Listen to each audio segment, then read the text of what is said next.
సంక్రాంతి అంటే గాలిపటాలు బాగా ఎగరేసుకోవడం. మా చిన్నప్పటి నుండి చూసేవాళ్ళం. ఇప్పుడు అప్పుడంత ఊపు లేదు. అప్పుడు ప్రతి ఒక్కళ్ళం మేమే ఇంట్లో తయారు చేసేవాళ్ళం. మొదట్లో అయితే డబ్బులు పెట్టి కొనడానికి డబ్బులు లేదు కాబట్టి దాన్ని 4 చదరంగా ఉండేటటువంటి న్యూస్ పేపర్ తీసుకునేవాళ్ళమనమాట. ఎవరన్నా చుట్టుపక్కలోళ్ళ ఇళ్లల్లో ఉన్నటువంటి న్యూస్ పేపర్ ఏయించుకునే వాళ్ళ దగ్గరికెళ్ళి అడిగి ఓ పేపర్ తీసుకొని, ఆ పేపర్‌లో కనీసం 4 ట్రైలేస్తే ఒకటొచ్చేది. దానికి కరెక్ట్‌గా సూత్రం ఏది చీపిరి పుల్ల ఆ రోజుల్లో.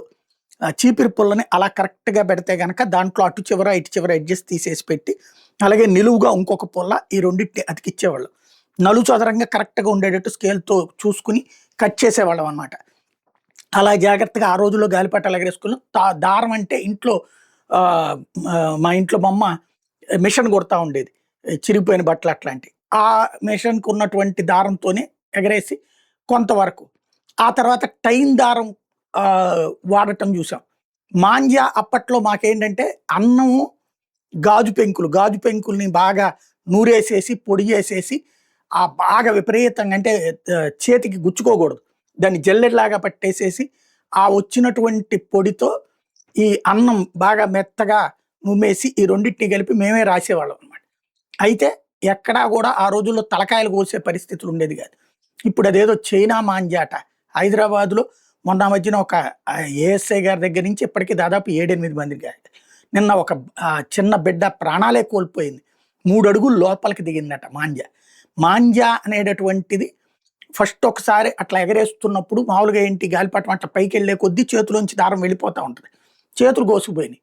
అంతే ఆ తర్వాత నుంచి మాంజా తయారు చేయడం మానేశా నేను. ఏ గ్లౌజెసో పెట్టుకొని చేసినా చేయాలి గానీ కుదరదు. లేదా అప్పుడు దారాన్ని ఇట్లా వదులుతా ఉండాలి. కానీ వెనక్కి లాగేటప్పుడు మళ్ళీ కోసుకుంటది. అందుకని చెప్పి వదిలేసాను. ఇప్పుడైతే గ్లౌజెస్ పెట్టి చేస్తున్నట్టున్నారు.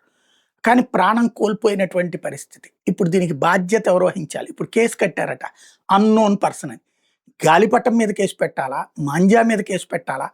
ఎగరేసినోడి మీద కేసు పెట్టాలా? ఒకవేళ ఎగరేసినోడి మీద కేసు పెడితే వాళ్ళు ఉద్దేశపూర్వకంగా చేసినోళ్ళు కాదు. కానీ మాంజా మీద నిషేధం అన్నటువంటిది పోలీసులు చెప్తున్నారు దానికి ఒక చట్టపరమైనటువంటి ముగింపు ఉండాలి.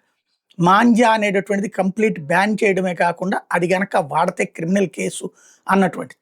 ఇప్పుడు హత్య ప్రయత్నం ఇప్పుడు ఎగరేసిన కుర్రోడు ఎవరైతే ఉంటాడో వీళ్ళేమి వృద్ధులు ఉండరు, మధ్య వయస్కులు ఉండరు. కుర్రోళ్ళే ఉంటారు. వాళ్ళు ఇప్పుడు అతను దొరికితే అతనికి శిక్ష. అతని జీవితకాలం నాశనం అవుతుంది. ఈ చనిపోయినటువంటి ఇంట్లో వాళ్ళ తల్లిదండ్రులకి జీవితకాలపు శిక్ష. ఒక జీవితం కోల్పోయినటువంటి పరిస్థితి. ఎవరిది బాధ్యత?